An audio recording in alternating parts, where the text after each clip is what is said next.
Uma boa noite a todos os irmãos que estão conosco, ligadinhos aí no canal da Igreja UNASP São Paulo, ou Igreja Adventista do UNASP de São Paulo, ou no Rodrigo Silva Arqueologia, ou através do Facebook. Que o Espírito Santo esteja com você em qualquer lugar que você esteja nesse momento.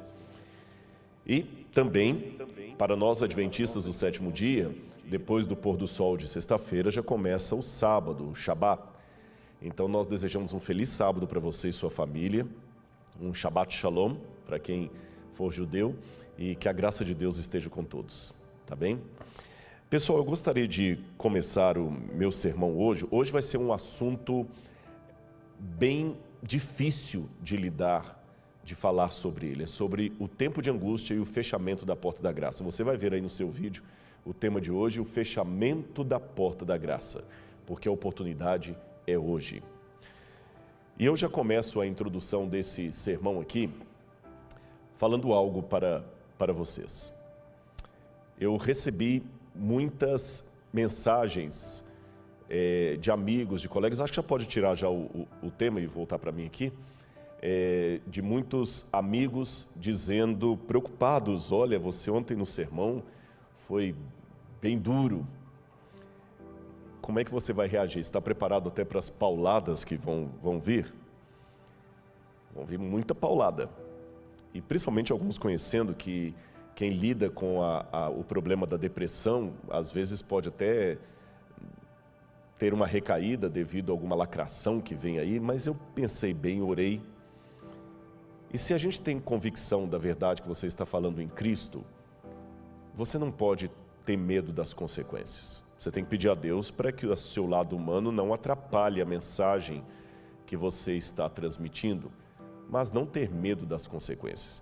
É interessante que a escritora Ellen White fala de um momento chamado de pequeno tempo de angústia, em que o remanescente fiel, ao pregar a mensagem e ver o resultado que essa mensagem trará de perseguição, de afronta, de tortura, de desentendimento, esse remanescente ficará angustiado e se questionará emocionalmente: será que nós não fomos duros demais na mensagem que nós transmitimos?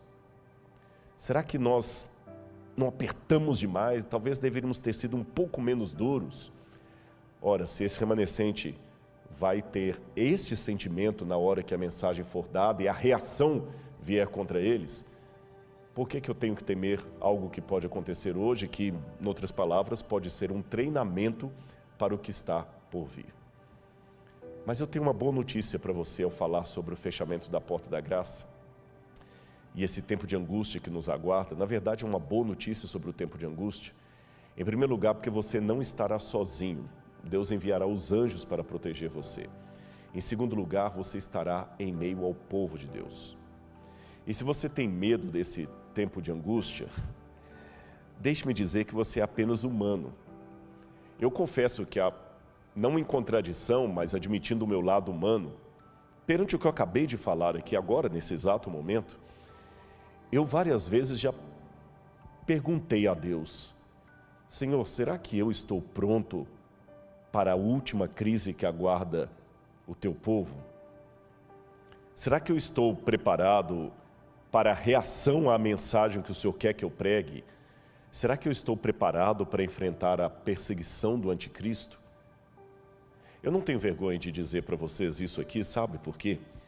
Um pouco antes de eu subir para pregar, uma irmã veio falar comigo assim: olha, eu quero agradecer pelos vídeos que você tem publicado semanalmente lá no Rodrigo Silva Arqueologia. Eu acompanho todos, você filma com a sua biblioteca no fundo ali, e eu quero destacar uma coisa: você fala ali tão de ser humano para ser humano, e às vezes o que nós ovelhas precisamos é que os pregadores desçam um pouco do púlpito e se pareçam conosco.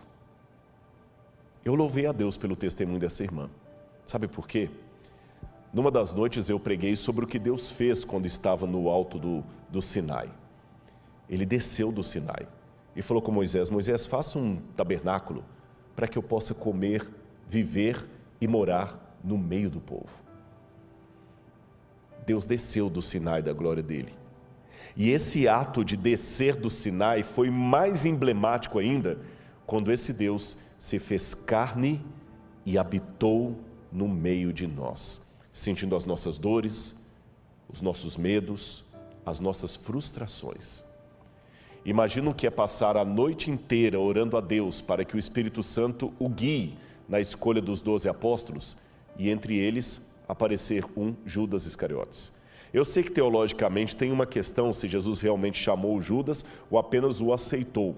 O fato é que Judas estava ali e numa das vezes Jesus falou: não vos chamei em número de 12.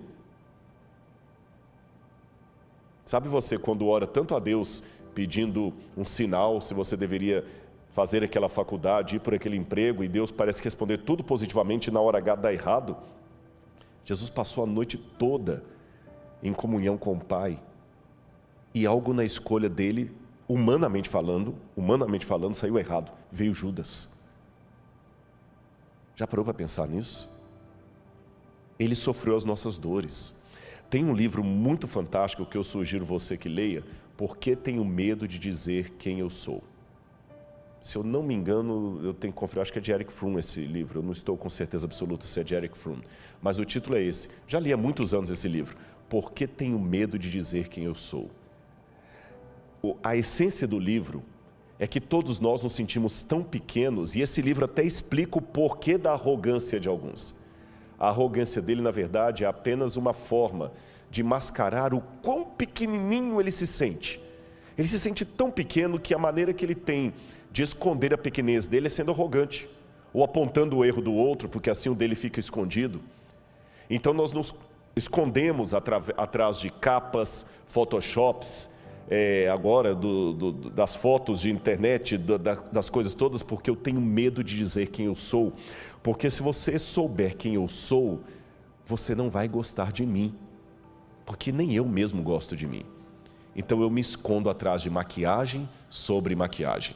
E eu admito para os irmãos, como é difícil para você que é conhecido, que tem um programa na TV, não se permitir ser confundido com o personagem.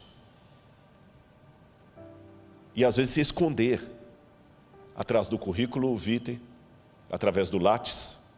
Eu fiz uma menção, é verdade, ontem, que eu tenho 2 doutorados e que eu não precisaria da igreja para me sustentar, mas não foi numa situação de arrogância, foi numa situação de responder àqueles que podem achar que a minha mensagem é apenas para ficar bem com a liderança da igreja, que eu estou vendido à organização. Foi nesse sentido que eu dei aquele exemplo. Mas tirando isso, eu sei que talvez o que vai mais me aproximar de você não é o currículo Lattes, não é o título. É você saber que o pregador tem a coragem de admitir, perante milhares que estão agora ligados conosco, que eu ainda luto com a depressão.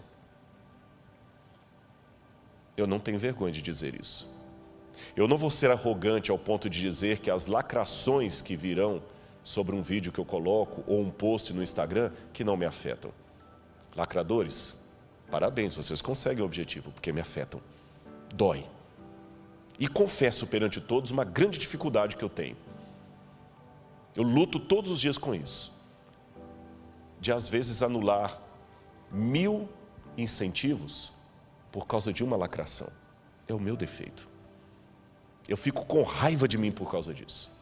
É o meu espinho na carne. Mas eu peço força a Deus.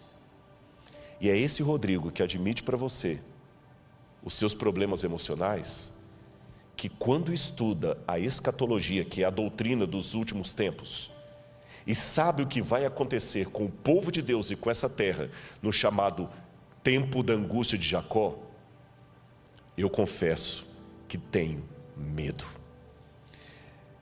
E eu vou mostrar a você nessa noite por que eu tenho medo. Eu vou mostrar textos que talvez vão arrepiar você. Mas mesmo com medo, eu tenho uma palavra de conforto para dar para você e de esperança. E a minha mão trêmula para se unir à sua, só para te dizer, você está com medo? O pregador também está. Mas se Jesus falou para ficarmos firmes nele, que ele vai cumprir a promessa, vamos ficar firmes com ele. Eu não estou aqui para apresentar para você a imagem de um super-herói. Eu estou aqui para apresentar a imagem de um pecador frágil como você, que quer ir para o céu. e que precisa dos irmãos. Eu preciso dos meus irmãos. É essa a essência. É por isso que eu defendo tanto essa igreja. Não é por questão de CNPJ, de comodismo, de politicamente correto. É porque são os meus irmãos. Ai de mim se não fossem os meus irmãos. Eu vou contar uma coisa para você. Eu pedi uma lista que não chegou até mim. Ao vivo é assim que se faz. Eu pedi a lista de todo mundo do marketing que está agora arrancando os cabelos aí para que tudo saia perfeito para você. Não tem aqui nenhum profissional de televisão pago. São voluntários da igreja que vão se revezando para fazer o corte. Quando eu entrei, um até brincou: olha, pastor, ela aqui vai fazer o corte de você, viu? Não vai ficar tremendo agora na hora de fazer o corte. Os que cantam, ainda que tenham uma voz bonita, trabalhada, não são cantores profissionais no sentido que estão cobrando cachê para estar aqui. Não. Os câmeras que estão agora me filmando não são câmeras da Record TV, da Rede Globo, ou dos melhores cineastas de Hollywood ou do Netflix. São irmãos que aprendem a operar a câmera e estão aqui. Uma vez eu dei um estudo bíblico para um homem que hoje já faleceu e que ele era ateu quando eu comecei a estudar a Bíblia com ele e se converteu a Jesus durante os estudos. Estava se preparando para batizar, mas morreu antes que isso pudesse se realizar. O seu nome, Peter Garsten. Se você colocar na internet, você vai descobrir quem é. Um dos maiores iluminadores do Brasil. Tanto que quando ele morreu, saiu no Jornal Nacional, no Globo, a notícia: morreu o mago das luzes. Alemão. Quando ele veio estudar a Bíblia comigo, ateu, a primeira coisa que ele falou é o seguinte: eu quero um mapa e um atlas. Eu quero um atlas e uma linha cronológica da Bíblia. E falava muito de Schopenhauer. E uma vez que eu levei o Peter à igreja, eu tive duas situações interessantes com ele. Uma, quando eu levei a igreja pequenininha, lá em Areal, no Rio de Janeiro. Eu ia pregar e tinha uma irmã passando a lição de escola sabatina. Ele falou: ela é a pastora da igreja? Eu falei: não, uma irmã passando a lição. E tinha um outro cantando: é aquele é pastor? Não. Eu falei: o pastor não está aqui hoje, eu que vou pregar. Ele falou: mas todo mundo participando sem nenhum pastor? Eu falei: exatamente, na igreja adventista é assim, todo mundo participa. O púlpito é ocupado pela mulher, pelo juvenil, pelo homem, pelo adulto, pela criança, pelo idoso, pelo leigo. É lógico que numa igreja grande como esta aqui, é mais difícil ter oportunidade de púlpitos, mas numa igreja local, quem se lembra, durante a semana eu expliquei o que é distrital para os adventistas, o pastor cuida às vezes de 10, 15 igrejas, 12 igrejas, ele não é onipresente. Então quem cuida da igreja na ausência dele é um ancião, é um líder, tem escala de pregação. O meu primeiro sermão na igreja eu tinha 14 anos, e o Peter falou algo que nunca mais eu esqueci. Ele falou: vocês têm aqui a democracia da liturgia. Eu falei: é isto mesmo. Já que se fala tanto em inclusão hoje, quer maior inclusão do que esta? Quando o NASP tem um coral cantando aqui à frente, e o pastor Douglas sabe disso, porque não é o primeiro internato que ele trabalha. Quando eu conheci, ele trabalhava no outro NASP lá de Engenheiro Coelho. Depois de lá ele foi para outro canto, fez doutorado, foi para o sul do país, e voltou para São Paulo de novo, para ser diretor de escola. Quando você tem um coral bonito cantando aqui à frente, naquele coral tem o filho de um mega empresário riquíssimo e a filha de uma lavadeira, todo mundo cantando juntinho ali do mesmo jeito. No desbravador, está lá o filho do empresário riquíssimo e o filho da lavadeira e o filho da pessoa que está até desempregado, todo mundo junto ali, todo mundo participa. Não estou querendo enfeitar a realidade para você. Na igreja também tem problemas. E se eu estou falando para alguém que fala que não quer vir para a igreja porque tem muita gente com defeitos aqui, venha, tem espaço para mais 2, 3, 4. Se você não quer vir porque tem gente hipócrita, venha, tem espaço para mais gente. Não enxergue a realidade com óculos cor-de-rosa. Tem problemas muito sérios aqui, isso é um hospital. Mas esse hospital também tem cura. E se você está assistindo alguém hoje aqui, eu sou um produto da Igreja Adventista do Sétimo Dia. Não tenho nenhum parente adventista. Paguei pesado um preço para vir para essa igreja, fui expulso de casa, humilhado, tive que dormir de favor na casa dos irmãos. E eu vou falar agora que essa igreja não presta. O que eu faço com o irmão que me deu abrigo quando a minha família me botou na rua? O que eu faço com aquela irmã que chegava todo dia lá com a pasta de dente? O que eu faço com aquela irmã piedosa, semi-analfabeta, que todo sábado está lá certinho na igreja e todo final do mês ela está dando o dízimo dela na igreja. Se eu falar que a igreja não presta, eu estou falando que aquela irmã não presta. Esse é o povo de Deus, e é contra esse povo de Deus que o diabo está se levantando. E uma grave crise aguarda o povo de Deus.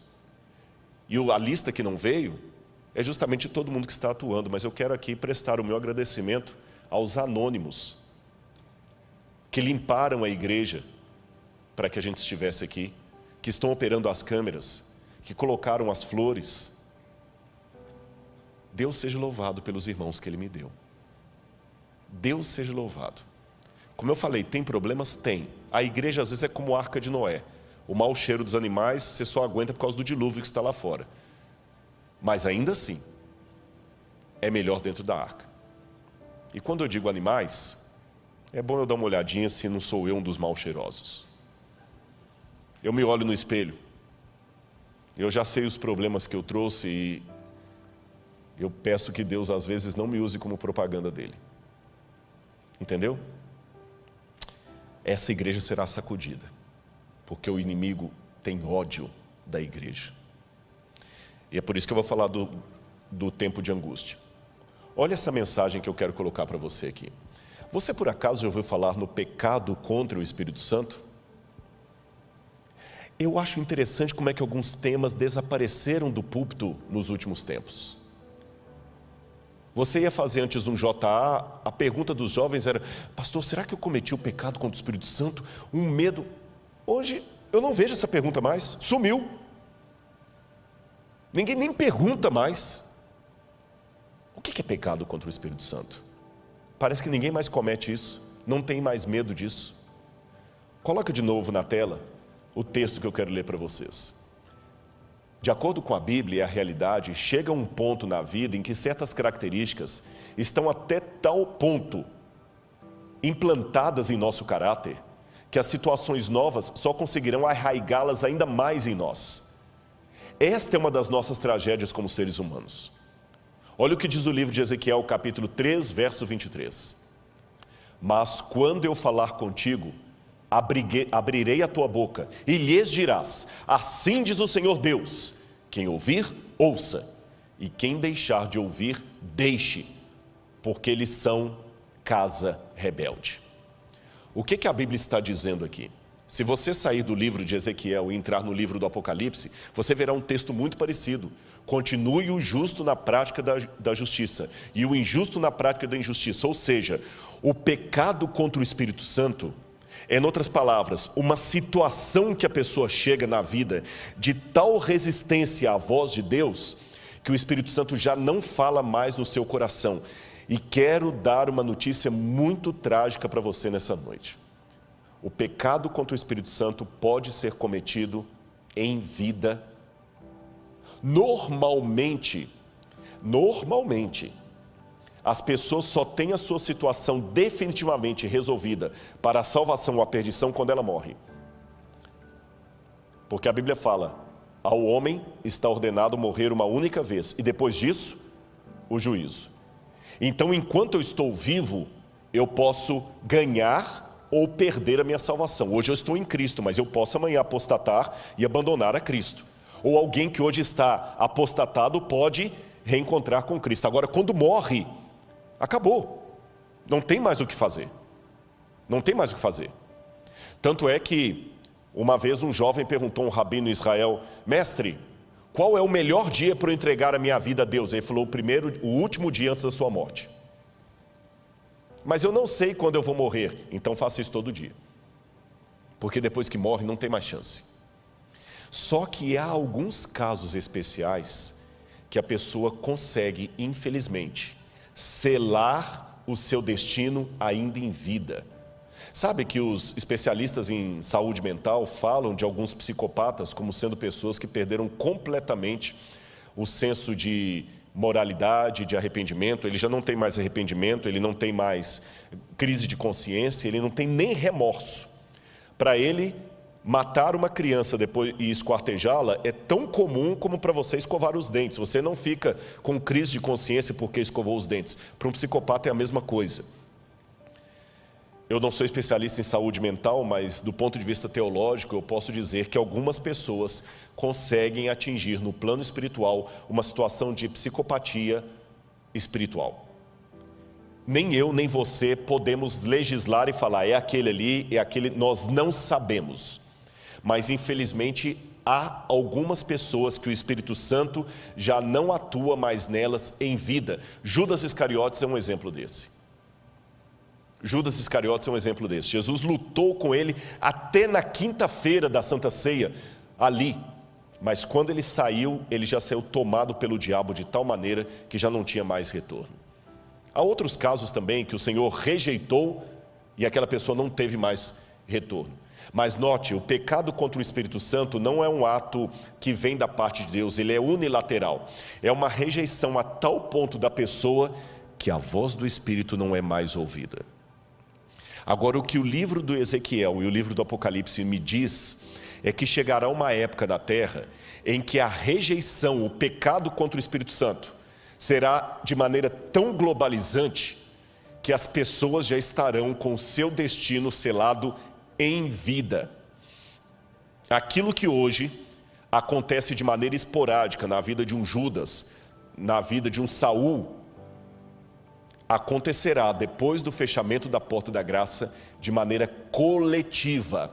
A humanidade, com exceção do remanescente fiel, estará completamente entregue a Satanás. Eles já não terão mais arrependimento dos seus atos. Serão como psicopatas espirituais. Aquele poder do Espírito Santo que ainda refreia os meus gostos, a minha vontade, não atuará mais. E eu vou descrever nessa noite como é que isso pode acontecer a partir da Bíblia e de alguns autores fora da Bíblia. Vamos ver aqui um texto que fala desse tempo de angústia. É possível rejeitar definitivamente a oferta de Cristo porque somos incapazes de aceitá-la. Um dia faremos isto, está com um erro ali. É possível rejeitar definitivamente a oferta de Cristo porque somos capazes, tá certo? De rejeitá-la. Um dia faremos isto, espero que não nós, de modo definitivo. Olha o livro de Daniel, capítulo 12, versos 9 a 10, que diz: vai, Daniel, porque essas palavras estão fechadas e seladas até o tempo do fim. Muitos serão purificados e embranquecidos e provados, mas os ímpios procederão impiamente, e nenhum dos ímpios entenderá, mas os sábios entenderão. O Apocalipse fala praticamente a mesma coisa no capítulo 22, versos 10 a 12. Então me disse ele: não seles a palavra da profecia desse livro, pois o tempo está próximo. Continue o injusto a praticar a injustiça, continue o imundo na imundícia, continue o justo a praticar a justiça e continue o santo a santificar-se. Eis que venho em breve. Você percebeu a mensagem da Bíblia? Chegará um tempo em que as pessoas estarão de tal maneira numa posição de rejeição à graça de Deus que o Espírito Santo não vai mais conseguir falar ao seu coração. A Bíblia profetizou isso. É uma rejeição de tal maneira que não tem mais o que ser feito por essas pessoas. Isso é chamado na Bíblia de o tempo de angústia. Olha aí na sua tela. O tempo de angústia, segundo a Bíblia Sagrada, é uma época em que a humanidade rejeitará de maneira coletiva e definitiva o Espírito Santo de Deus. Quero que você leia comigo agora o texto de Jeremias, capítulo 30, versos 5 a 7. Jeremias, capítulo 30, versículos 5 a 7. Preste atenção no que diz a palavra de Deus. Assim diz o Senhor: ouvimos uma voz de terror, um grito de medo e não de paz. Perguntem e vejam se um homem pode dar à luz a uma criança. Por que então vejo esses homens todos com as mãos na cintura, como se fossem uma mulher que está dando à luz? Por que se tornaram pálidos todos os rostos? Ah, que grande é aquele dia, e não há outro semelhante. É o tempo de angústia para Jacó, mas ele será salvo dela. É interessante que essa imagem, primeiro no hebraico aqui é um pouco dúbio, quando fala assim, Assim diz o Senhor, ouvimos um grito de terror, dá a entender o Senhor falando, ou ele, o profeta, ou o profeta e outros. Pessoas gritando, homens pelas ruas, como se fossem mulheres parindo, num parto bem complicado. É interessante que essa imagem de uma mulher dando à luz a criança sempre é emblemática para falar do fim dos tempos. A mulher de Apocalipse 12, ela está gritando com dores de parto para dar à luz. Quando Jesus fala, quando vides acontecer essas coisas, são o princípio das dores, das contrações, dores de parto. E o profeta diz, é o tempo de angústia de Jacó, mas ele será livre dela. Então note que é uma angústia que abala todo mundo, abala as pessoas que estão contra Deus e abala também aqueles que estão do lado de Deus. É uma angústia para os dois lados. A única diferença é que os ímpios não serão salvos da sua angústia, mas os remanescentes, fiéis, o resto da descendência da mulher, estes serão livrados dela. Vamos voltar para a tela para continuar a nossa leitura. A primeira coisa que nós temos que perguntar é: que tipo de religião nós temos com Deus? De submissão ou de luta? Se há luta, como Deus luta?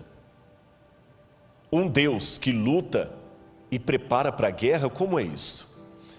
Eu quero explicar para você como é que funciona tudo isso aí. Se você pegar assim ao pé da letra, o que significa a palavra Islã, por exemplo? Islã, em árabe, significa submissão a Alá, submissão a Deus. Um significado de nome bonito. Quando a pessoa fala, eu sou um islâmico, eu sou um muçulmano, ele está dizendo, eu me submeto a Alá, eu me submeto ao meu Deus. Agora vamos pegar a raiz do cristianismo. Nós somos descendentes espirituais do judaísmo, que por sua vez vem de Israel. E o que significa Israel? Israel é uma composição de 3 palavras hebraicas, Ish, que é homem, Ra, que é luta, briga, El, que é Deus. Israel, o homem que briga com Deus. Olha, se falar por beleza, sonoridade do significado, é muito mais bonito dizer que você pertence ao Islã do que a Israel. Troque a palavra pelo significado. Qual a sua religião? Eu sou da religião dos que se submetem a Deus. E você? Eu sou da religião dos que brigam com Deus e prevalecem. Parece que Islã é mais bonito. Por que a Bíblia revela não o Deus apenas que submete, subjuga, mas o Deus que luta? É simples, por várias razões. Em primeiro lugar, Deus nos quer de maneira voluntária e não de maneira forçada. Por isso que Ele luta conosco, porque sabe que nós resistimos. E às vezes para o nosso bem Ele tem que nos segurar. Você já viu uma situação de uma criança tendo que tomar uma injeção dolorida, bezetacil, e como o pai tem que segurá-la? E quando o pai segura aquela criança, o que acontece? Ela se debate com o pai. Mas por amá-la, o que ele faz?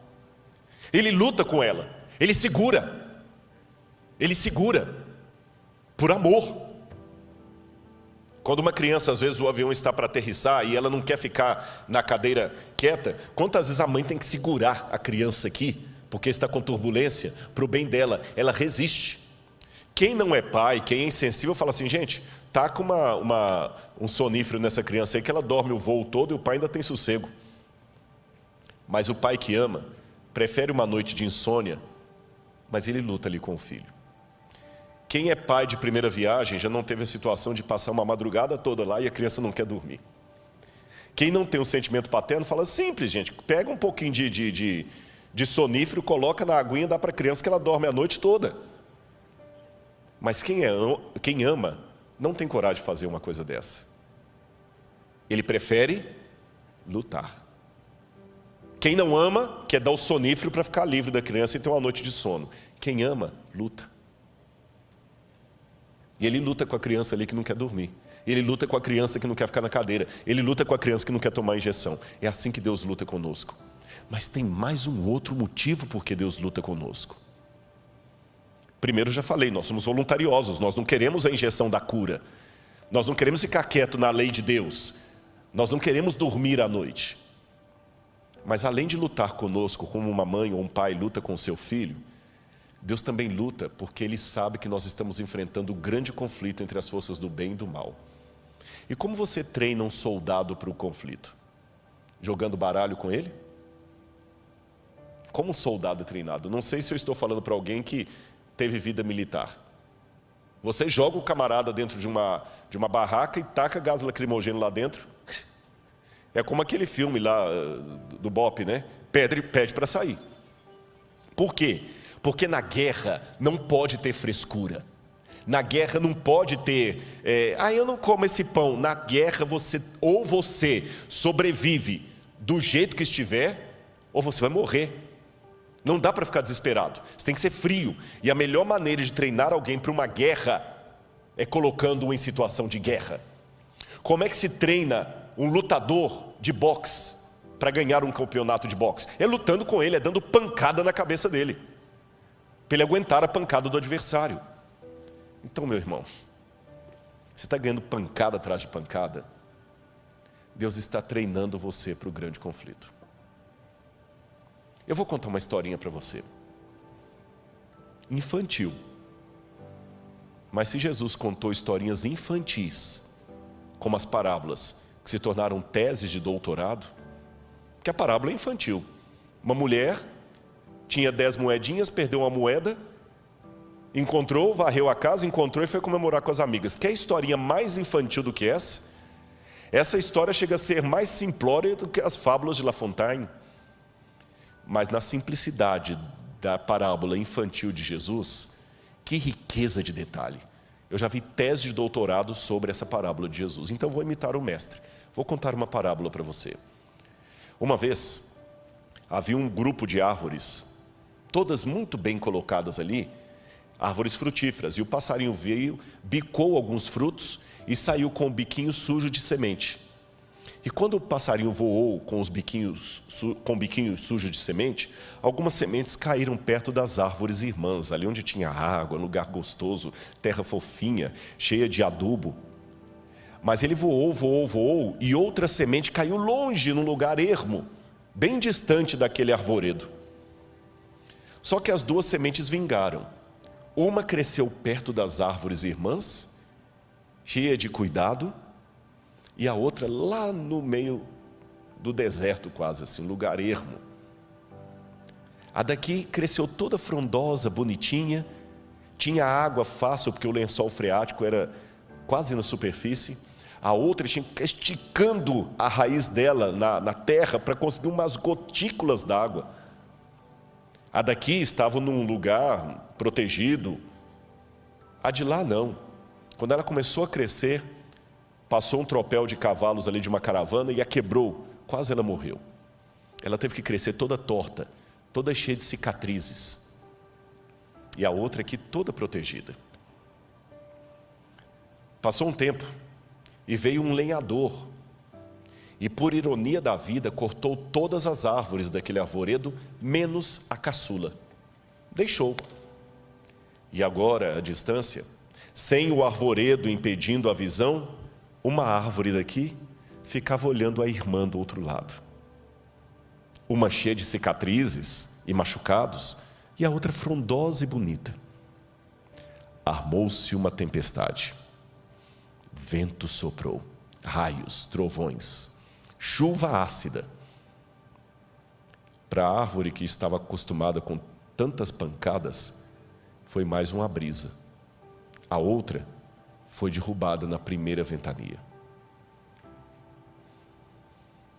Deus conhece a vida melhor do que eu e você. Se Ele está deixando você apanhar e ter cicatrizes, Ele está preparando você para algo melhor. Eu vou confessar para você. Eu não sou masoquista, não gosto de sofrimento. Não entenda que você está diante de um masoquista. Mas eu confesso perante a igreja que eu já dei graças a Deus por algumas dores que eu passei, inclusive essa da depressão. me tornou mais compreensível para lidar com algumas pessoas. Minha pregação mudou. Minha abordagem mudou. Então, e eu fiquei mais resiliente para algumas coisas. Se o pai está dando pancada em você, ele está treinando você para a luta. Se o pai está jogando você dentro de uma barraca e colocando gás lacrimogêneo lá dentro, é porque ele sabe que o inimigo não terá piedade. Deixa o general treinar você. Israel, lutamos com Deus. Por isso que ele esteve à beira do caminho querendo matar Moisés. Não é porque Deus é um assassino. É por isso que ele deslocou a coxa de Jacó. Não é porque Deus é um sádico. É porque ele está treinando você. E sem exageros, eu vou mostrar para você nessa noite o que significa a guerra que nos aguarda. E eu sei que há crianças aqui nos assistindo, mas eu peço a Deus que transforme essa mensagem de tal maneira que até as crianças sejam atingidas por ela, porque o programa Evidências não é feito com a linguagem infantil, de jeito nenhum. E o tanto de criança que assiste, você pode olhar sempre no Instagram, estou colocando foto de criança. Então, se Deus pode transformar o Evidências para atingir crianças, Deus vai usar essa mensagem para atingi-los, mesmo porque, se eu entendo bem da profecia, no fim dos tempos, quando a liberdade for tirada, são as crianças que serão usadas para pregar no nosso lugar. Então vamos lá. Olha a perseguição vindoura. Apocalipse capítulo 13, versos 6 a 7, 15 a 17, fala do que o anticristo vai fazer. Foi-lhe dado poder para guerrear contra os santos e vencê-los. Foi-lhe dada autoridade sobre toda tribo, povo, língua e nação. Todos os habitantes da terra adorarão a besta. Aquele que tem ouvidos, ouça. Se alguém há de ir para o cativeiro irá. Se alguém há de ser morto à espada haverá de ser morto. Porque aqui está a perseverança e a fidelidade dos santos. Foi-lhe dado poder para que fossem mortos todos os que recusassem adorar a imagem, como obrigou a todos, pequenos e grandes, ricos e pobres, livres e escravos, a receberem certa marca na mão direita ou sobre a testa, para que ninguém pudesse comprar nem vender, senão aquele que tivesse a marca, que é ou o nome da besta, que é, ou o número do seu nome. Apocalipse 13. Deixe-me dizer uma coisa para você aqui. Eu não vou, até pelo horário, eu não vou poder explicar todos os detalhes para você. Algumas coisas eu tenho falado em doses homeopáticas, seja nos vídeos que eu apresento na internet, seja no programa Evidências que eu já anunciei para vocês, que vai ser sobre o Apocalipse, mas aqui eu vou falar apenas algumas coisinhas para colocar você para pensar. As pessoas quando me perguntam, Rodrigo, será que nós estamos vivendo os últimos tempos, etc. Eu digo assim, uma coisa que os adventistas aprenderam é não marcar mais data para a volta de Jesus. Por outro lado, há coisas acontecendo tão sérias que eu digo que o mundo é como alguém cardíaco. Quando você tem um cardíaco na família e ele tem uma dor forte no lado esquerdo do peito, pode ser uma dor muscular, até gases podem provocar a dor no lado esquerdo do peito. Mas se você sabe que ele é cardíaco, você não arrisca. Você coloca o remédio debaixo da língua e leva para o primeiro hospital. E você pode chegar no hospital e descobrir que era só uma dor muscular, que não era nada sério, ou que ele estava realmente infartando. Profeticamente falando, o mundo está cardíaco. E no exato momento que eu estou falando com você, eu estou vendo dores muito fortes no lado esquerdo do peito. Já houve outras na história que eram apenas dores musculares. Essa também pode ser muscular. Pode ser que eu esteja falando isso aqui para você e as crianças que estão aqui me assistindo, amanhã subam ao púlpito e eu já esteja velhinho também assim, com dificuldade até de locomover, e Jesus não voltou. Pode ser. Mas usando a ilustração que eu acabei de mencionar, também é provável que possa ser um infarto escatológico do planeta Terra. Na dúvida, vale o mesmo procedimento. Não vou arriscar.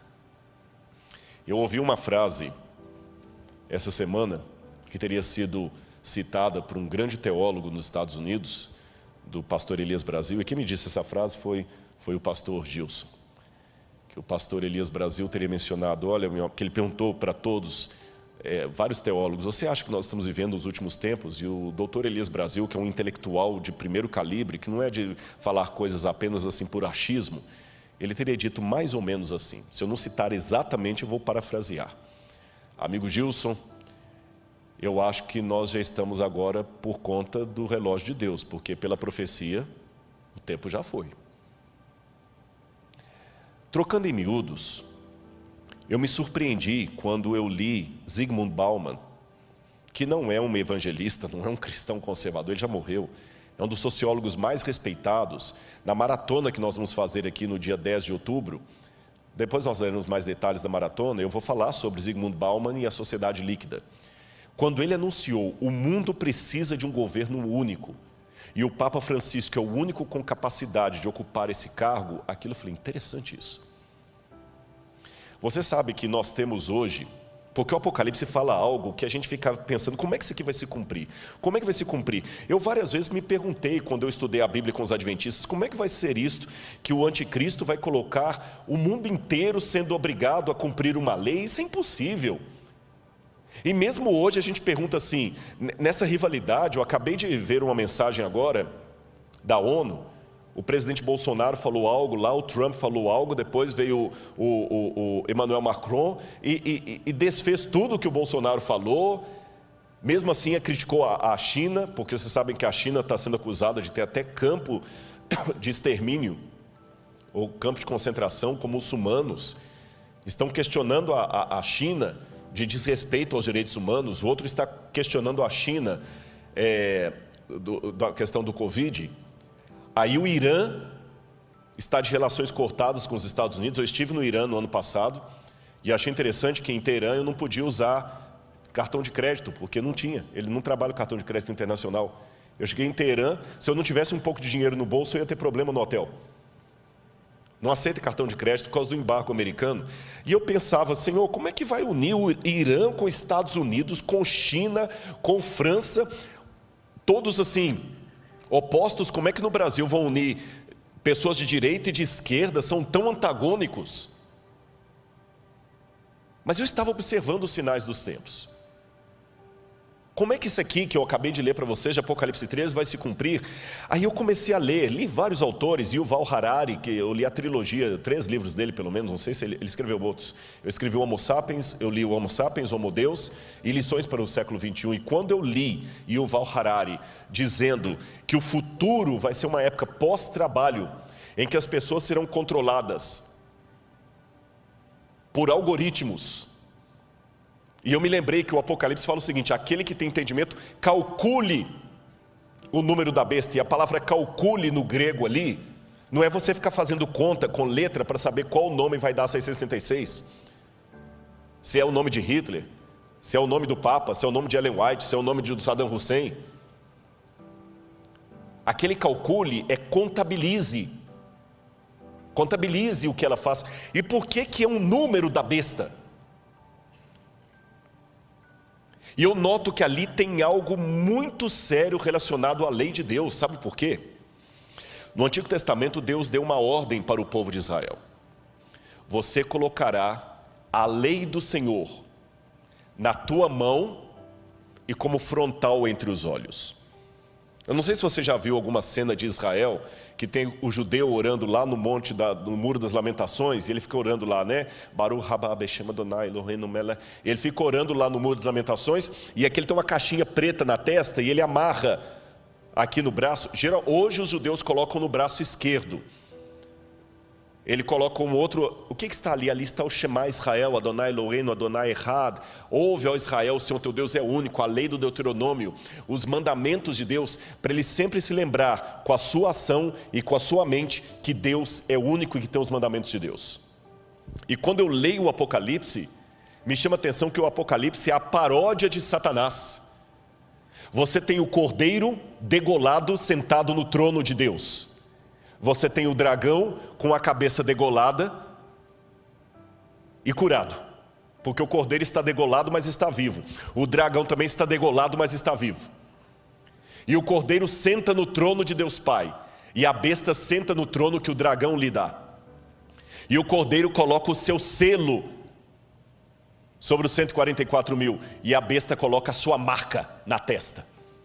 E o cordeiro coloca a marca na testa. E a paródia da besta é justamente o quê? O contrário do tefilim dos judeus.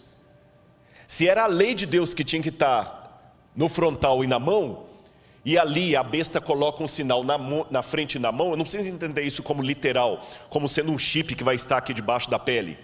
Eu preciso entender como diz o Apocalipse. É uma analogia do oposto da lei de Deus, ou seja, vai ser colocada uma lei que vai me impedir socialmente de guardar os mandamentos de Deus. Por isso que em Apocalipse 12 fala, aqui está a perseverança dos santos, os que guardam os mandamentos de Deus e têm a fé em Jesus. E quando esse dia chegar, o mundo inteiro vai se unir. Mas eu ainda volto à minha pergunta, como, Rodrigo? Você acabou de admitir aí, Irã não vai juntar.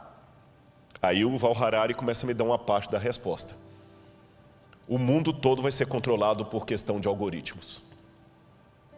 O mundo vai ser controlado por algoritmos. Nós não temos dinheiro hoje para manter o mundo inteiro, não tem emprego para todo mundo. Leiam Lições para o século 21.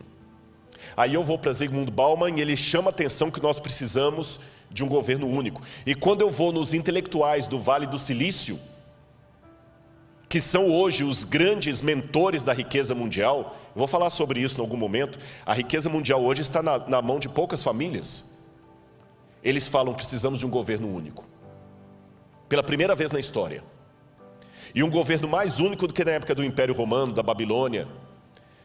Hoje, nós temos algumas forças que são como crianças brincando em casa com faca, instrumento cortante e nenhum adulto para tomar conta delas. Quais são essas crianças? Internet. Quem controla a internet? Quem é o dono da internet? Não adianta falar que é a Google, nem o YouTube. A internet é maior do que o Google. A internet é maior do que o YouTube.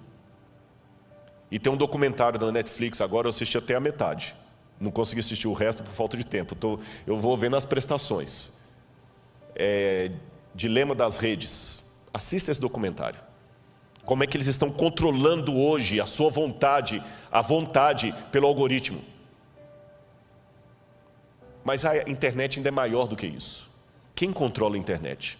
Eu posso na internet hoje colocar de uma piada sem graça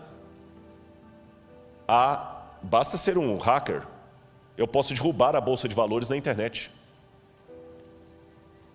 Tem muita gente que tem medo do terrorismo virtual. Quem controla a internet? Não adianta. Eu até estava conversando com o pessoal da mídia, que eles falam de alguns que entram para derrubar canais. Eu falei, mas por que não entra na justiça? Ele falou, não adianta, porque cada canal está num país diferente, qual legislação que vai seguir? Não existe uma legislação mundial para controlar a internet. E ela é muito perigosa para não ficar na mão de ninguém. Segundo, quem controla bolsas de valores? Quem controla? Hoje é tudo na base da especulação.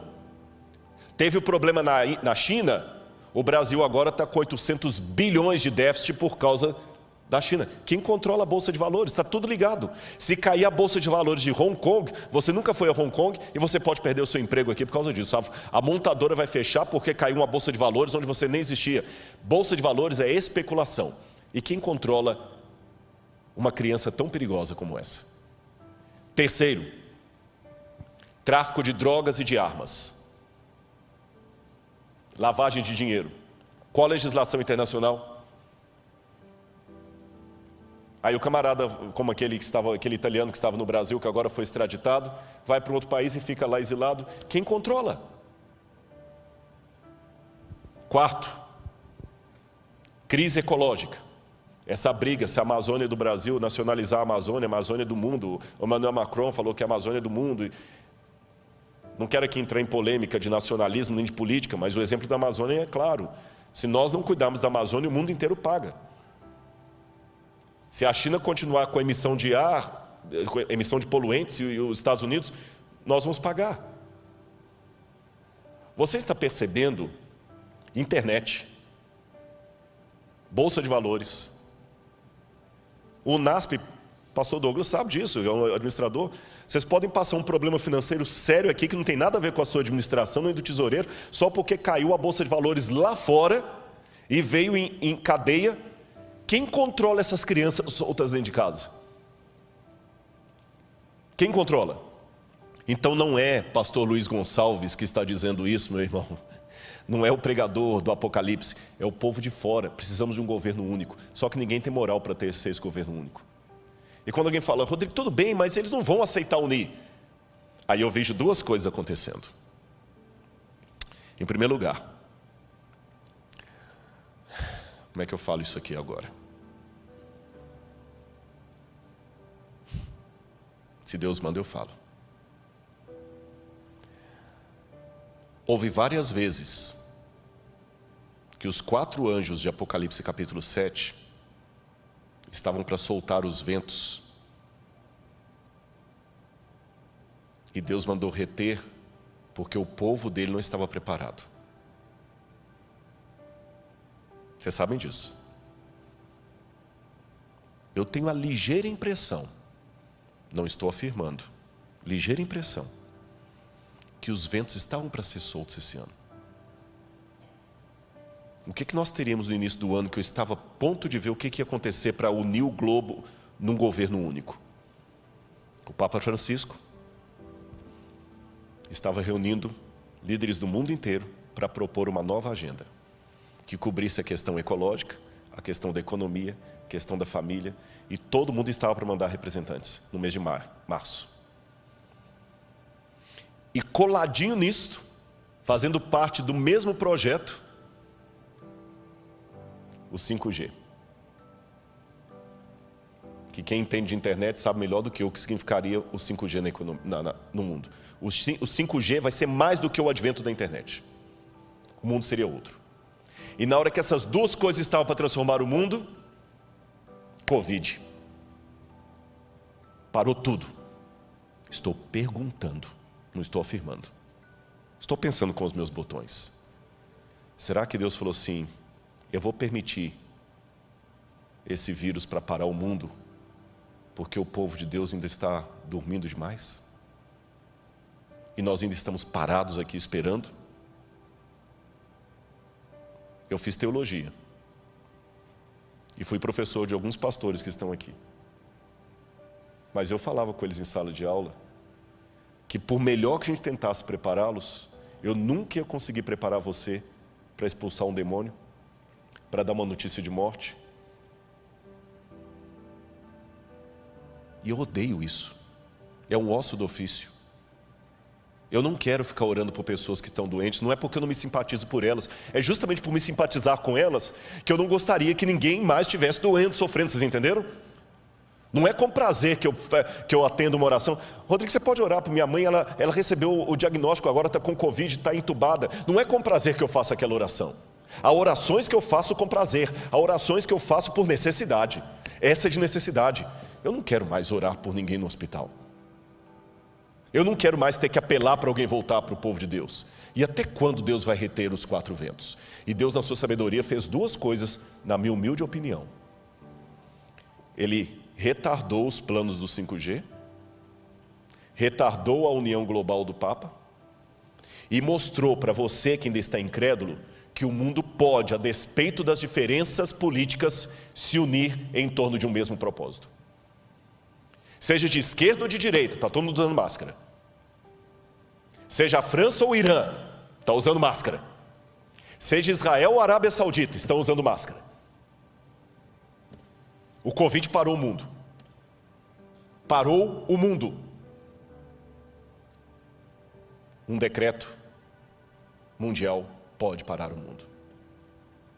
É isso que o Apocalipse falou que vai acontecer. Eles estão pedindo um governo, agora fala-se localização, não é mais globalização. Como eu disse, eu posso estar equivocado, e daqui a 30 anos alguém usar esse sermão e falar, o Rodrigo Silva, 30 anos atrás, achando que Jesus ia estar perto de voltar, mas pode ser que eu não esteja equivocado. Volto à ilustração do homem infartado, com dores no peito. Na dúvida, se eu tenho alguém que tem problema cardíaco, eu levo para o hospital. E eu tenho certeza que qualquer médico vai falar, nota 10, é isso mesmo. Leve para o primeiro hospital, deixe o médico diagnosticar. Você não brinque. Como eu não sou especialista em história mundial, eu não brinco, eu corro. Mesmo porque a volta de Jesus para mim não deve ser só uma doutrina, tem que ser um desejo. Agora, como é que eu posso entender o tempo de Augusto? Alguns teólogos pensam que seria o sofrimento de Israel no ano 70, eu não acredito assim. Outros pensam que seriam os sofrimentos da igreja ao longo das eras. Outros pensam que seria uma metáfora que nunca se tornará histórica, os idealistas. Outros, eu estou entre eles, pensam que será um caos mundial no governo do anticristo. Tanto aqueles que são pós-tribulacionistas, que acreditam, como eu, que Cristo voltará depois da tribulação para buscar o seu povo, e aqueles que são pré-tribulacionistas, acham que Jesus vai arrebatar a igreja. Mas deixe-me mostrar que essa é uma crença antiga. Eu vou mostrar algumas imagens para vocês. O Didaquê, ou Didaquê, que é o ensino dos 12 apóstolos, um documento cristão do 2º século, já dizia: quando a ilegalidade aumentar, eles vão odiar, perseguir e trair uns aos outros. Então o enganador do mundo aparecerá reivindicando ser o Filho de Deus. Ele fará sinais e maravilhas, e a terra será entregue em suas mãos. Ele fará coisas iníquas que não foram vistas desde o início do mundo. Então a humanidade entrará no fogo da provação, e muitos serão levados a tropeçar, e muitos perecerão, mas aqueles que perseverarem em sua fé serão salvos da maldição. Ou seja, essa doutrina que eu estou mostrando para vocês agora não é modismo. Não é porque eu estou empolgado com o Covid, estou dizendo, é agora. Não é, sabe, eu acho que Apocalipse não pode ser, a hermenêutica do Apocalipse não pode ser a Folha de São Paulo, nem a revista Veja. Tem gente que fica vendo o Apocalipse sempre assim atrás, é agora. Não é isto, mas também não é o extremo de você não analisar com prudência os sinais dos tempos. O que eu estou falando agora e que está no livro Grande Conflito, já era dito há 2000 anos. Que Satanás fará parecer que Cristo veio. Ou seja, aquilo que eu leio no livro Grande Conflito já era o pensamento dos cristãos primitivos que conviveram com aqueles que conviveram com o que escreveu o Apocalipse. Não foi uma coisa inventada pelos protestantes do século XIX em diante, ou dos adventistas, ou whenever. Eu quero mostrar outra passagem para você. Se você pensa que é só adventista que pensa assim, você vai se surpreender. Veja isso aqui. O Dr. John Ladd, um dos mais famosos teólogos batistas, no seu livro The Blessed Hope, a Bendita Esperança, diz que a bendita esperança não é a libertação da tribulação, é a união com o Senhor em sua vida. Ou seja, John Ladd acreditava que Jesus voltará depois da tribulação e a igreja passará pela grande tribulação. Os irmãos católicos que estão comigo ligados nessa noite, olha o que diz o catecismo da Igreja Católica, nos parágrafos 675 e 677. Vou ler o catecismo da Igreja Católica. O catecismo é a versão oficial da Igreja Católica. Antes da segunda vinda de Cristo, a igreja precisa passar por uma provação final que sacudirá a fé de muitos crentes. A perseguição que acompanha a sua peregrinação na terra revelará o mistério da iniquidade na forma de um engano religioso que é o anticristo, um pseudo-messianismo pelo qual o homem se glorifica a si mesmo no lugar de Deus e de seu Messias que veio em carne. Noutras palavras, o catecismo também me ensina que haverá um tempo de angústia, um anticristo que vai enganar ao mundo e perseguir a igreja. Está no catecismo. E os evangélicos? Vamos ver mais uma citação. Billy Graham. Eu ouvi o som distante de cascos e vi os cavaleiros do mal no horizonte de nossas vidas. Há sérios problemas à frente para o nosso mundo, para todos nós que vivemos nele. Será uma época de conflagrações nucleares, holocaustos biológicos e apocalipses químicos rolando sobre a terra, levando o homem à beira do precipício. A história vai fundo na batalha do Armagedon. Já vemos sua sombra rastejando sobre a terra. Você percebeu? Aqui não é uma doutrina adventista que eu estou apresentando. Ela é ecoada também pelos católicos, pelos evangélicos representados por John Ladd e por Billy Graham, que apesar de serem batistas, são respeitados em todas as igrejas, metodistas, presbiterianas. E para os adventistas do sétimo dia, eu vou citar um texto de Ellen White, uma das pioneiras dessa igreja, que está falando a mesma coisa que o catecismo. Ellen White está falando a mesma coisa do catecismo, a mesma coisa do Didache, a mesma coisa que diz Billy Graham. Veja o que diz Ellen White: não há o que exagerar. O tempo de angústia como nunca houve está prestes a manifestar-se sobre nós e necessitamos de uma experiência que agora não possuímos e que muitos são demasiado indolentes para obter. Dá-se muitas vezes o caso de supor maior angústia do que em realidade o é. Isto não se dá, porém, em relação à crise diante de nós. A mais vívida descrição não poderá atingir a grandeza daquela prova. Naquele tempo de provações, toda alma deverá por si mesma estar em pé perante Deus. O que Ellen White está falando aqui? Não há o que exagerar. Tudo que você vai descrever, você pode exagerar. Mas não tem como exagerar o grande conflito. O tempo de angústia vai ser tão terrível que ela diz: por pior que eu pinte o quadro, será pior ainda. Entendeu por que eu admiti que eu tenho medo? Entendeu por que eu admiti que em alguns momentos eu falo: Senhor, eu não sei se eu vou aguentar? Eu estou sendo franco com os irmãos. Se Deus resolver que eu fique entre aqueles que terão o privilégio de ver Jesus voltando, Senhor, que Ele me proteja, porque vai ser o pior tempo da história. E você entendeu por que nós não podemos brincar? Irmãos, eu quero passar mais rápido aqui, porque o meu tempo está acabando, mas esse assunto é tão importante, e ele não pode ser negligenciado, e eu tenho certeza, há uma promessa, que quando o livro do Apocalipse for aberto e estudado, haverá um revivamento no meio do povo de Deus. Por isso que eu me preocupo com algumas interpretações que estão tendo do Apocalipse por aí. Uma vez alguém falou: o que você acha das interpretações de fulano de tal? Eu falei: eu só vou colocar uma coisa. Luiz Gonçalves prega o Apocalipse e pessoas se batizam na igreja. Fulano de tal prega o Apocalipse e a igreja se divide. Onde é que eu estou vendo o fruto do Espírito?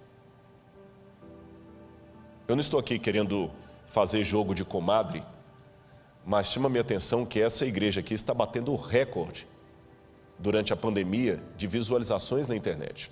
Eu desconheço outro pregador, outro púlpito que está com a média de 80, 100 mil visualizações toda semana.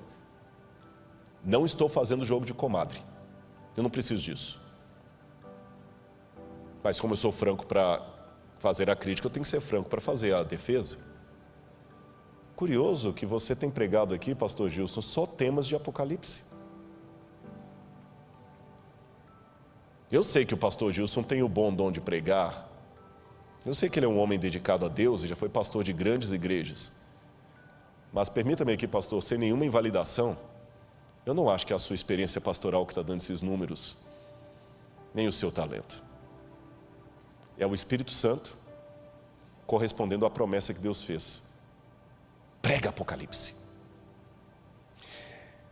Eu falo muito de arqueologia, mas a arqueologia não deve ser o foco da minha mensagem. Tem que ser Cristo. E mesmo Cristo tem que explicar. A mensagem tem que ser cristocêntrica, mas ela tem que ser teológica. Porque não basta apenas pregar Jesus. Que Cristo eu estou colocando no meio? Que Cristo? E as 3 mensagens angélicas eu tenho que pregar. Temei a Deus e dá-lhe glória, pois é chegada a hora do seu juízo. Caiu a grande Babilônia. E se alguém adorar a besta e a sua imagem, vai receber a sua marca. Eu não tenho que ter medo desses temas, mesmo que venha retaliação por falar essas coisas. Porque junto com a retaliação virá o que Deus já está cumprindo no seu ministério aqui. Pessoas vão se reavivar. Deixe-me mostrar mais uma coisa. E mesmo que eu passe um pouquinho do tempo hoje, mas eu quero contar com a sua paciência, porque esse assunto é importante.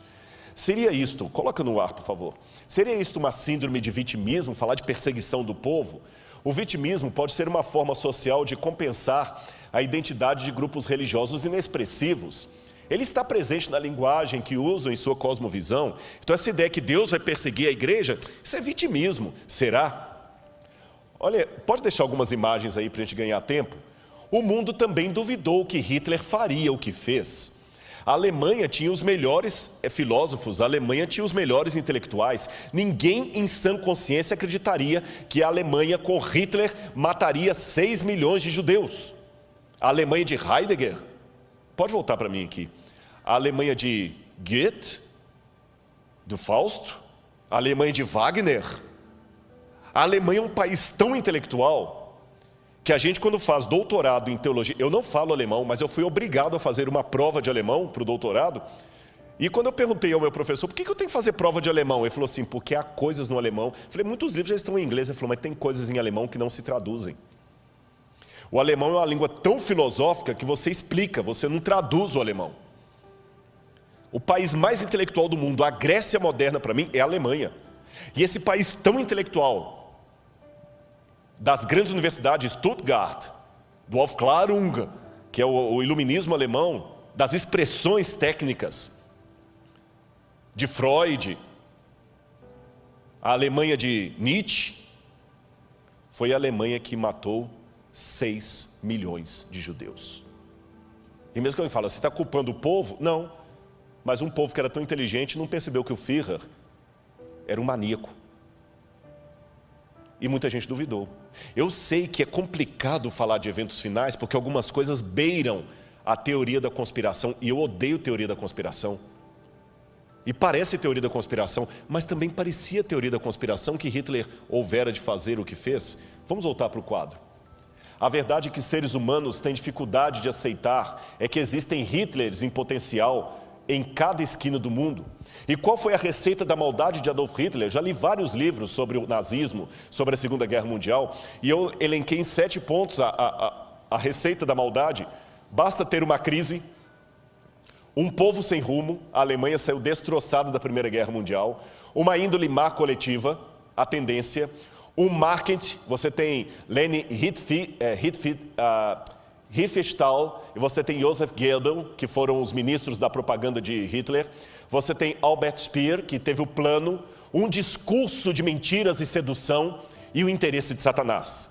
É exatamente o que nós temos hoje. Nós temos uma crise, nós temos um povo sem rumo, nós temos uma índole má coletiva, nós temos um marketing promovendo coisas anticristãs e o povo de Deus batendo palma para isso, não tendo coragem de denunciar, participando, seguindo, dando like, fazendo parecer que tudo é a mesma coisa, até dividindo espaço na mídia, consumindo essas coisas, e tudo bem, e o marketing está aí. Nós temos um plano, nós temos discursos de mentiras, e nós temos um interesse de Satanás. Thomas Malthus, em 1798, o ano que marca o tempo do fim, ele fez uma profecia catastrófica, que o mundo ia entrar numa situação de fome, porque enquanto a população crescia em sentido geométrico, a produção de alimentos era em sentido aritmético, então teria mais gente do que comida, seria uma catástrofe. Hoje, inclusive, Thomas Malthus influenciou a teoria da evolução das espécies de Charles Darwin. Contudo, hoje as pessoas não acreditam mais na teoria de Thomas Malthus, porque nós temos mais produção de alimentos do que gente. Mas, porém, contudo, entretanto, todavia, há algumas pessoas que estão revendo os dados de Thomas Malthus. Eu quero apresentar uma pesquisa para você aí. Essa pesquisa foi feita por John Calhoun, nos anos 1960, chamada Halo Comportamental, da Behavioral Sync. Ele fez um exercício de sociologia, onde durante vários meses, ele colocou camundongos do tipo Norway Rats num cômodo, e ele percebeu como esses ratos, eu tinha um vídeo para mostrar, mas por medo de derrubarem a página, eu não mostrei esse vídeo, onde ele mostra os ratos, como eles se comportam como seres humanos. Eu vou descrever para você o comportamento daqueles ratinhos na gaiola comportamental. Eles tinham as casinhas, os próprios ratos se organizaram para ter a rua. As fêmeas tinham uma relação monogâmica. Vários ratos chegavam, a fêmea soltava o feromônio e a fêmea escolhia qual rato era que ele ia para acasalar. Ela acasalava com o macho, os dois ficavam cuidando dos filhotes. Havia propriedade respeitada, os machos demarcavam com as fêmeas a propriedade dele com urina, ninguém passava ali, os ratos tinham as vias públicas. Os ratos eram solidários, viviam bem. Aí o que começou a acontecer? Com o tempo eles começaram a diminuir, não a quantidade de comida, mas o local onde a comida era acessível. Só num cantinho que tinha comida. E passou para os ratos a impressão que a comida estava ficando escassa. Meus irmãos, John Calhoun começou a perceber paulatinamente a mudança de comportamento progressiva dos ratos. Como é que eles foram ficando mais agressivos uns com os outros, mais agressivos, a ponto que os ratos agora já não começavam mais a respeitar as vias públicas, começavam a invadir propriedade privada. Agora as fêmeas não eram mais respeitadas na época em que ela estava no cio. 4, 5 ratos atacavam uma mesma fêmea fora do cio, copulavam com ela, vários ratos, e depois a matavam. A violência começou a estar ali, e alguns ratos começaram a se organizar em verdadeiras gangues. E começaram a matar uns aos outros, e começou a diminuir a população, porque os ratos iam ficando cada vez mais agressivos e mudando o comportamento deles. E começaram a fazer coletivos de ratos, que começaram a morar agora em lugares tipo um apartamento, e os ratos dominantes ficavam no topo, e obrigavam os outros ratos a irem levar comida para eles, e batiam nos outros ratos, e começavam a descer em gangues. Olha a descrição da pesquisa de John Calhoun nos últimos dias. Ele começou a registrar que entre os machos havia 4 tipos de personalidade que começavam a ficar cada vez mais acentuadas. Haviam os machos dominantes, também chamados de bonitos, altamente agressivos. Havia machos homossexuais, insinuavam-se a membros do mesmo sexo, ou fêmeas estéreis, que eram atacadas pelos dominantes. E antes que alguém ache que é homofobia o que eu estou falando, não é homofobia não, meu amigo, eu só estou repetindo o dado de uma pesquisa científica que foi apresentada. Não havia esse comportamento antes da crise. Agora começavam machos se insinuando sexualmente para machos. Tá certo? Não estou falando agora que o homossexual é uma distorção, que é uma doença, não estou falando nisso, eu estou apenas descrevendo o que aconteceu. Está ali nos dados. Pegue o artigo científico. Eu coloquei até a foto do artigo científico, é só isso que eu estou falando. E não havia esse comportamento antes. E essa situação de machos se insinuarem para machos começou a ficar cada vez mais comum. A situação de machos agredindo fêmeas e até matando-a começou a ficar mais comum. É isso que eu estou acentuando. Outro detalhe, vamos voltar para a tela. Havia os passivos que começavam a mover como zumbis entre a população, completamente apáticos. Havia os sondadores, hiperativos, hipersensuais, bissexuais e canibais. E as interações sociais dos ratos tornaram-se cada vez mais de curta duração. Os instintos de cortejo sexual e parentesco desapareceram. E quando John Calhoun, que não era um evangelista, não era um teólogo, não era um pastor, ele terminou de fazer essa pesquisa, a primeira pergunta que todos fizeram é: será que o que aconteceu no laboratório com os ratos pode acontecer com a humanidade se a previsão malthusiana de Thomas Malthus vier à tona? Será que nós vamos ficar assim? Será que isto poderia acontecer conosco? Calhoun continuou seus estudos por muitos anos. No entanto, a publicação de 62 colocou o conceito em domínio público.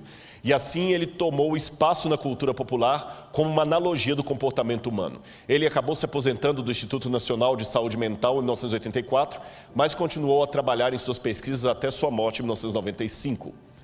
E hoje nós vivemos o que é chamado de neo-malthusiano. Por quê? O mundo hoje está passando, pode colocar em mim aqui, uma situação muito análoga à daqueles ratos.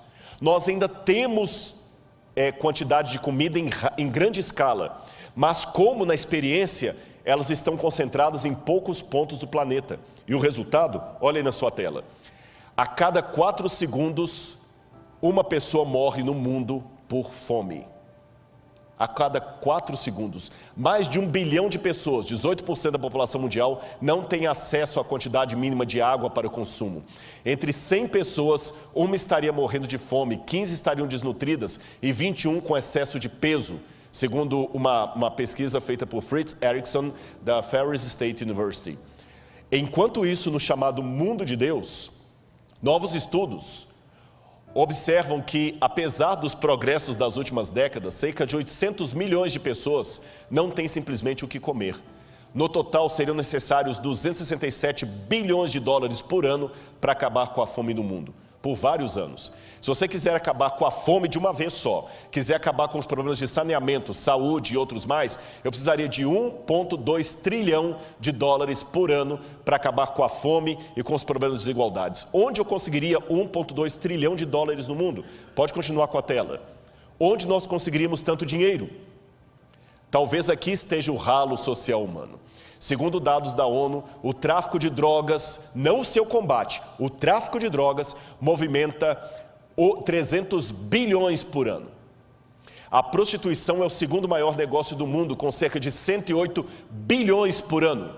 Volta para mim. O tráfico de drogas movimenta 300 bilhões por ano. Você pode falar, tá, mas eu não participo do tráfico de drogas. Você não participa do tráfico de drogas, mas fica enaltecendo aquele jogador que é usuário costumado de drogas e não vê problema em que seu filho consuma os discos, ou o youtuber que é usuário de drogas e fica defendendo liberação da maconha. Esse youtuber também está ajudando, está contribuindo com os 300 bilhões de dólares que é gasto só com tráfico de drogas. Não pense no tráfico de drogas só no rei do morro, que está ali, no chefe do narcotráfico. Há tráfico de drogas correndo à torta e à direita, com um monte de pessoas midiáticas que defendem isso na mídia. Filmes que olham como tudo sendo normal. Está na hora dos irmãos voltarem a ser um pouco mais conservadores. Filmes como, até esqueci o nome, aquele de motoristas que ficam dirigindo para cima e para baixo. Velozes e Furiosos. Isso não é filme para cristão assistir. E não sejamos hipócritas, não é entretenimento, isso mexe com você. Você gostaria de morar num condomínio que aqueles motoristas loucos daquele filme ficam passando na rua em alta velocidade? Não. Então não deixe o seu filho ficar assistindo isso e aprendendo. E os joguinhos de internet que só incentivam isso. Eu conheço pais casados que às vezes a esposa está fazendo a comida lá e ele está jogando esses joguinhos violentos, cheios de coisa. Isso não é entretenimento para cristão? E quando é que a gente vai ter que dar a cara a tapa e falar que nós devemos voltar ao conservadorismo? Não ao tradicionalismo. Tradicionalismo é besteira. Mas um pouco de conservação não faz mal. E a promiscuidade que eu falei. Muitas mães acham lindinho vestir as meninas como a Anitta. E se falar de modéstia cristã agora, você virou moralista, chauvinista, patriarcal. E ninguém fala contra essas coisas, mas está movimentando tudo aquilo ali. Vou mostrar mais dados, coloca de novo aí. O terceiro lugar é ocupado pelos bancos, que movimentam cerca de 115 bilhões. Embora nem todo mundo mude, algumas entidades acumulam seus cofres até 800 bilhões em ativos. Em 2019, só para vocês terem noção, 2.153 bilionários tinham o equivalente a 60% do PIB mundial. Em quarto lugar, você tem jogos de azar. Somente a Espanha gasta 35 bilhões por ano. E tem a indústria do cinema que alimenta tudo isso. E tem a indústria do entretenimento que alimenta tudo isso. E alguém pode falar, tá, e as religiões também? Bom, eu não posso falar de todas as religiões, mas eu posso dizer que na igreja adventista às vezes tem problema financeiro. Eu já vi vários. Mas quando o pastor é descoberto, ele é demitido sumariamente. Nunca mais é reingressado ao ministério. Se houve alguma exceção à regra, pode ter sido que tenha havido. Não estou negando. Pode ter sido o caso de algum pastor adventista que passou a mão e por padreamento tenha ficado? Pode ter sido. Mas não é a regra. Não é a regra. Eu já vi alguns passando a mão até ser descoberto. Tanto é que a igreja tem o auditor.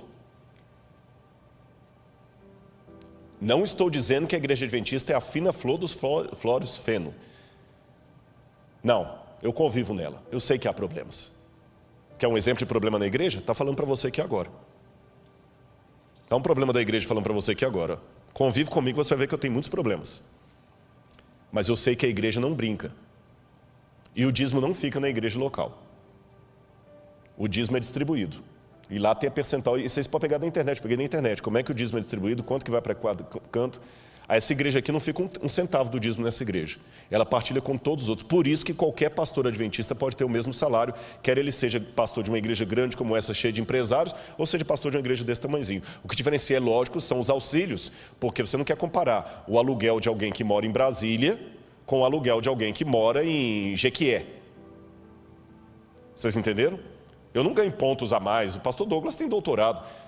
Compara o preço do salário de um diretor, de um pró-reitor, compara o salário de um pró-reitor de uma universidade pública aí com o salário dele. Eu ganho mesmo tanto que ele. Ele não é meu chefe diretamente, mas indiretamente é, porque no guarda-chuva eu sou professor, ele é diretor, mas o meu salário é o mesmo do meu chefe, que tem o mesmo cargo que ele. O meu salário é o mesmo do reitor dessa escola. O meu salário é o mesmo do pastor Toninho, que é o diretor da Novo Tempo, que se fosse um executivo, estaria ganhando aí pelo menos uns 35. Uma vez eu perguntei para uma empresária, se ele fosse, 35 mil é o que ele ganharia para começar, e ele não aceitaria. E pode ter certeza, o salário de um pastor está bem longe disso. Então há problemas financeiros na igreja adventista? Há. Até serem descobertos, que a hora que é descoberto, o camarada... Entenderam?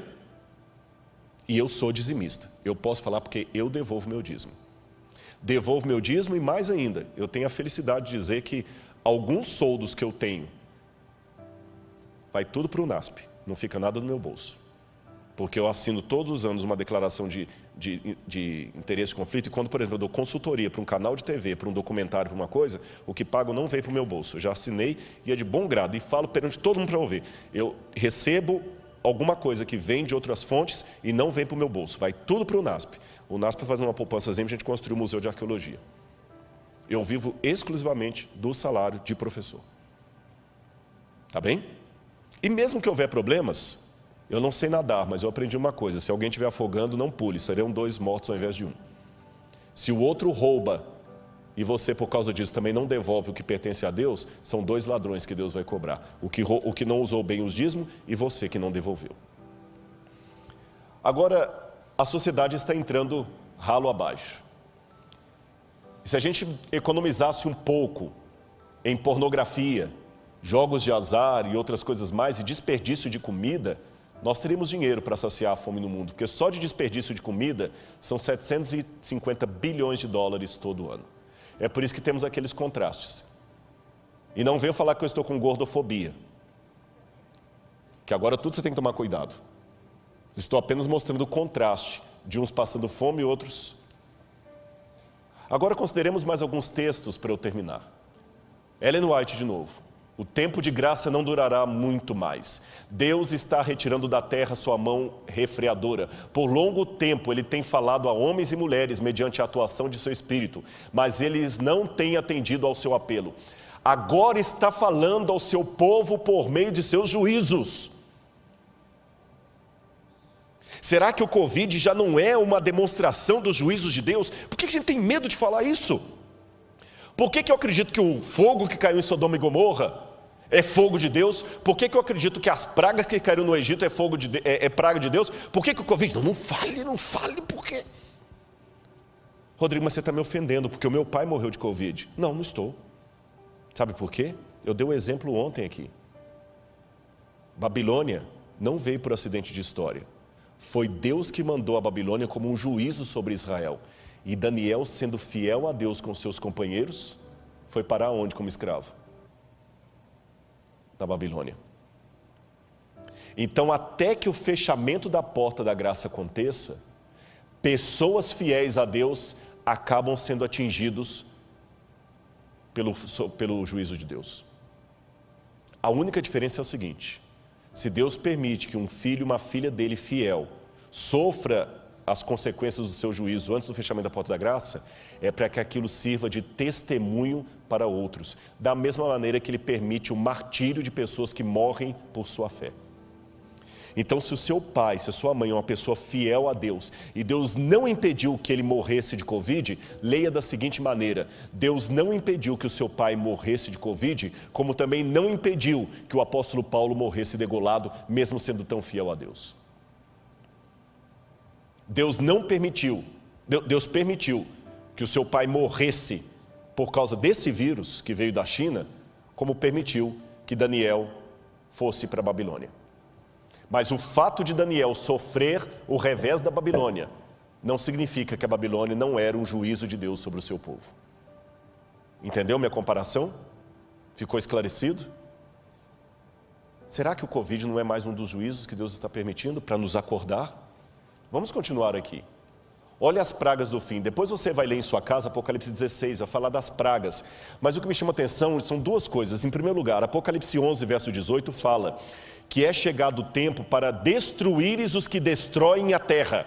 Há 2000 anos Deus falou que o ser humano ia chegar a uma situação de poder destruir a terra.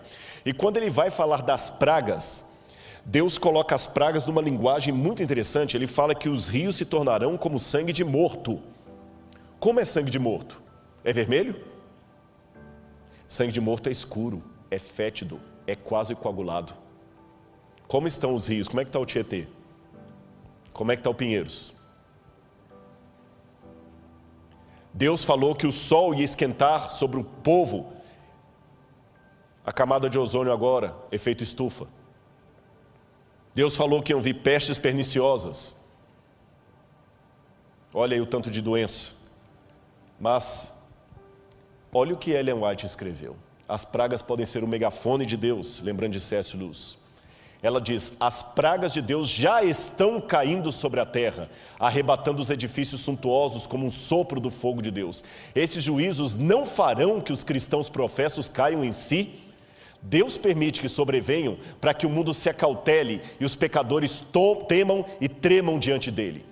Um pouquinho das taças da ira de Deus já tem permissão para cair na terra, e o mar é afetado e os elementos da atmosfera. As causas dessas condições incomuns estão sendo investigadas, mas inutilmente. Deus não tem impedido que os poderes das trevas levem avante sua nefanda obra de poluir o ar, uma das fontes da vida e nutrição, com um miasma fatal. Não somente é afetada a vida vegetal, mas o homem sofre de epidemias. Estas coisas são o resultado de gotas das taças da ira de Deus que estão, presente do indicativo ativo, sendo borrifadas sobre a terra e constituem apenas débeis representações do que ocorrerá no futuro.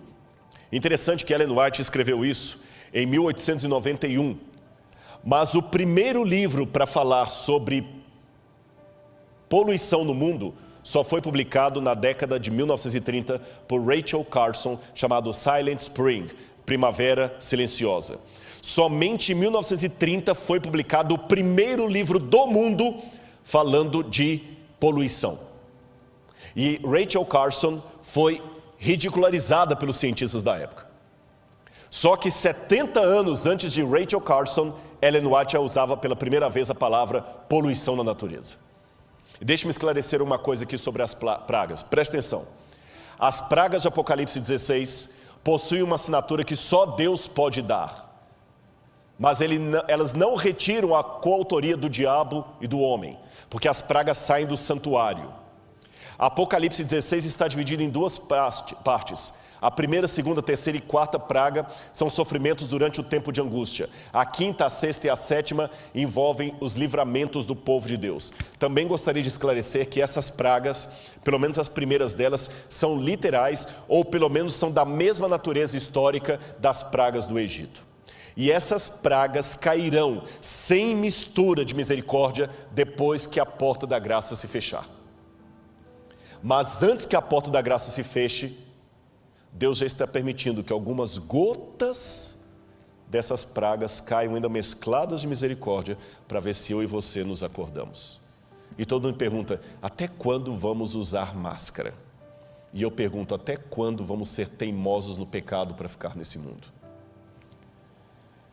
E como Satanás prepara o terreno?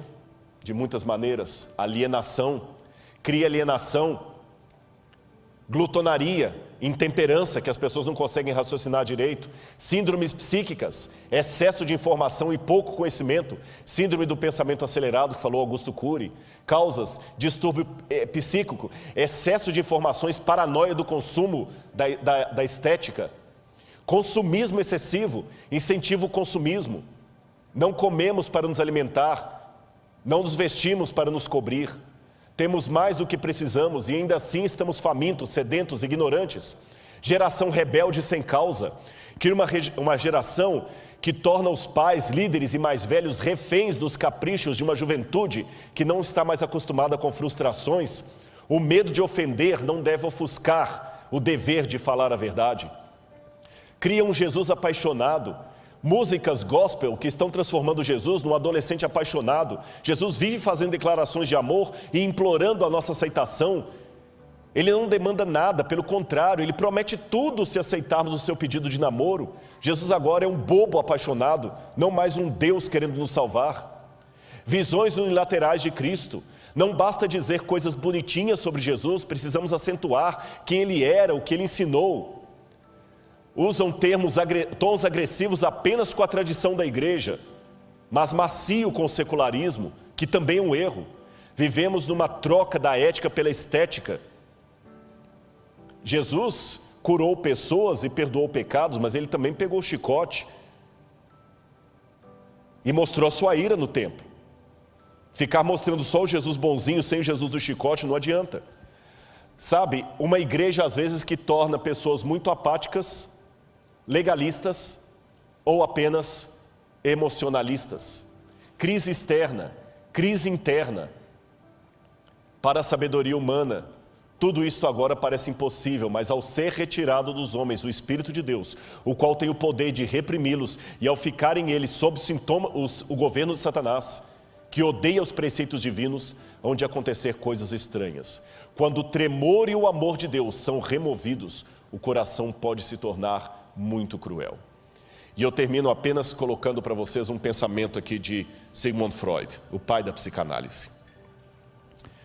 Freud dizia o seguinte, que o ser humano só é diferente por causa das convenções sociais. Freud dizia, derrube as necessidades de sobrevivência e sexo e afeto, nem sempre afeto é sexo, e o ser humano se tornará completamente um animal, porque a única coisa que nós temos de nosso é o eros e o thanatos, necessidade de afeto e sobrevivência. Trocando em miúdos, o que Freud quis dizer? Quando você vê uma pessoa toda elegante comendo como um lord inglês, é porque tem comida suficiente para todos. Por isso que ele come bem, mas o outro esfomeado come de qualquer jeito. Mas o Freud dizia que se você tiver apenas um prato de comida para os dois e eles estão famintos, tanto o lord inglês como o sem-teto vão comer desesperadamente como cachorro. Freud dizia, você só não ataca o outro para pegar o prato de comida dele porque tem comida para os dois. Mas se não tiver comida para os dois, quem tiver maior força, leva. Então, segundo Freud, quando nós estivermos em situação de caos, todos nos tornaremos animais irracionais. Porém, um ex-discípulo de Freud, chamado Viktor Frankl, que foi prisioneiro de Dachau e de Auschwitz por ser judeu, quando ele sobreviveu ao campo de concentração nazista, Viktor Frankl fundou a terceira escola de psicanálise de Viena, e ele discordou de Freud. Ele disse, o que Freud teorizou sentado nas poltronas de veludo vitorianas, eu vi na prática, porque no campo de concentração tiraram de nós o respeito, tiraram de nós a comida, a proteção, tiraram tudo. E quando tiraram toda a dignidade humana que estava em nós, alguns companheiros judeus cumpriram exatamente o que a teoria de Freud sinalizou, se tornaram animais. Porque eu vi judeus se prostituindo porque estavam excitados uns com os outros. Eu vi um judeu se prostituindo para ganhar um pouco mais de sopa no café da manhã. Eu vi um judeu matando o outro para roubar as botas dele. Realmente se tornaram animais. Por outro lado, eu vi heroísmo de onde não se esperava. Eu vi alguns se tornando mártires. Eu vi judeu trocando de lugar com judeu para ser fuzilado no lugar de alguém que era mais velho.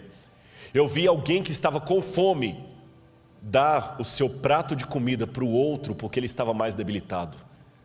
eu vi alguns tirando energia, força e solidariedade de onde menos se esperava. Então o que eu concluo, discordando de Freud, dizia Viktor Frankl, é que diferente do que ele teorizou, na hora da crise é que as máscaras caem. Aí que o verdadeiro caráter vem à tona. Na hora da crise, alguns se transformam em porcos, mas outros se transformam em santos. Quando o fechamento da porta da graça ocorrer, ou até um pouco antes, porque eu acho que o Espírito Santo não vai sair da terra assim de maneira estanque, ele vai começar a sair aos poucos.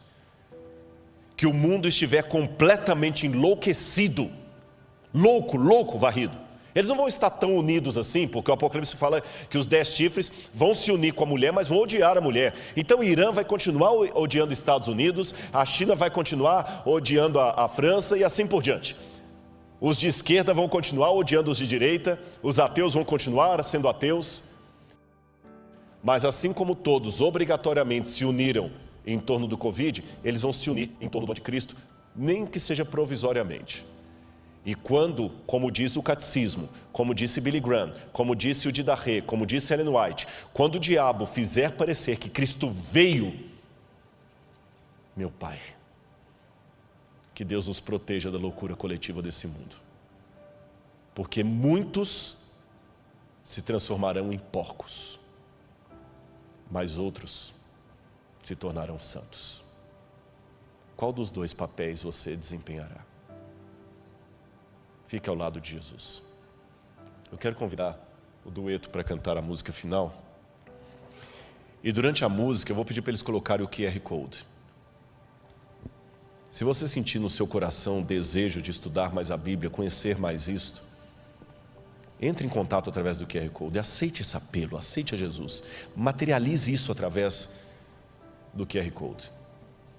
Mas Rodrigo, peraí, eu sei que você ficou até agora, o tempo está estourado, mas você só falou de desgraça, tragédia. Onde é que está o bem de tudo isso? Quando a gente está com quem você ama, você não tem medo.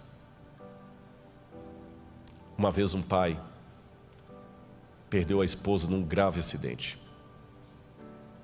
E ele chegou em casa, e ele não quis ir para casa de ninguém, e depois do velório, ele estava na sala, tudo escuro, ele chorando, Deus, o que vai ser da minha vida, como é que eu vou criar minha filha? Daqui a pouquinho, ele só viu um chorinho, papai, vem cá, papai está aqui. E os passinhos vindo no corredor assim, com medo, estou com medo, vem cá, papai está aqui. Estou com medo, papai está aqui. Ela foi para o colo dele, e ela falou assim, papai, a mamãe não vai voltar, né? Não. Eu estou com tanto medo, papai. Eu tenho medo do escuro. Sim, mas papai está aqui.